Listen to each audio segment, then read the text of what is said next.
አይለን ከዛም በነጋታው ከውሻው ጋር ለማደን ይወጣሉ። ከዛም አንድ አሻንጉሊት ድሮ ከነበረችበት ቦታ ተንቀሳቅሳ ሲያይ ለማየት ሲጠጋ ወጥመድ ውስጥ ይገባና እግሩ በገመድ ታስሮ ይንጠለጠላል። ጭንቅላቱ ስለተመታ ራሱን ይስታል። ከዛም ሲነቃ ፀሐይ እየገባች እንደሆነ ያያል። በቢላ ገመዱን ይቆርጠዋል። ሲወድቅ ግን ቢላው እግሩ ላይ ይሰካል። ከዛም እየተንፏቀቀ ለማምለጥ ሲሞክር መጀመሪያ ላይ ያየነው የአውሬዎች አለቃ ውሾች ይልክበታል። ከዛ ግን ፀሐይ ሙሉ ለሙሉ ስላልጠለቀች ፀሐዩን ማለፍ አልቻሉም። ፀሐይዋ ስትገባ ወደ ሮበርት ሮጠው ሊነክሱት ሲሉ ውሻው መሃል ይገባና ያድነዋል። ሮበርት ጥይት አንስቶ ሁለቱንም ይመታቸዋል። ከዛ ግን ውሻው እንደተነከሰ ያየዋል።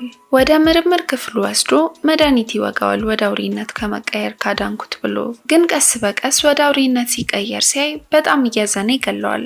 ከዛም ራሱን ለማጥፋትና ለውሻው ሕይወት ለመበቀል ወስኖ በማታ ይወጣል። ከዛም የቻለውን አውሬ በመኪና ይገጫል። ግን መኪናውን ይገለበጡትና ሊበሉት ሲሉ ትልቅ መብራት ሲበራ እናያለን። ሮበርት አንድ ሴት ወደሱ ስትመጣ ያያል። ከዛም የሚኖርበትን ይነግራቸውና ራሱን ይስታል። ከዛም ወደ ድሮ ታሪክ ይመልሰንና ሚስቱንና ልጁን የላከበት ሄሊኮፕተር ሲከሰከስ እናያለን። ሮበርት ከእንቅልፉ ሲነቃ ቤት ውስጥ ድምጽ ይሰማል። ከዛም ሽጉጥ ይዞ ቤቱን መፈተሽ ይጀምራል። እናም አንድ ሴትና ልጇን ያገኛል። ከዛም በሬዲዮ የሚያስተላልፈውን መልእክት ሰምተው እንደመጡ ትነግረዋለች።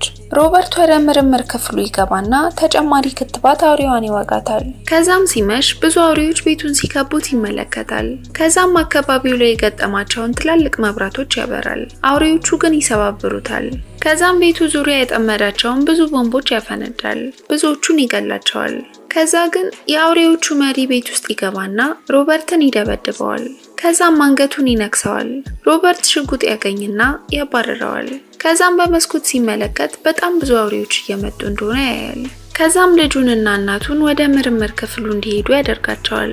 እዛም ሲገቡ ለአውሬዋ የሰጣት መድኃኒት እየሰራ እንደሆነ ወደ ሰውነት የተመለሰች እንደሆነ ያያሉ። ከዛም ጠንካራ መስታወት ውስጥ ገብተው ይቆልፉታል። ሮበርት አውሬዎቹን እናንተንም ማዳን እችላለሁ እያለ መጮህ ጀመረ። እነሱ ግን ምንም መስማት አልፈለጉም። መሪያቸው መስታወቱን ደጋግሞ እየመታው ሊሰብረው ሲል ሮበርት መድኃኒቱን ለእናትየው ይሰጣትና በጀርባ በኩል እንድትወጣ አድርጎ ፈንጂ ያስነሳል። ወደ ክፍሉ ሰብረው ሲገቡ ያፈነዳውና ይሞታል። ከዛም እናትና ልጁ ሌሎች ሰዎች ወዳሉበት መድኃኒቱን ይዘው ሲሄዱ ፊልሙ ያልቃል። ቻናላችንን ላይክ እና ሰብስክራይብ ማድረጉ እንዳይረሱ። በቀጣይ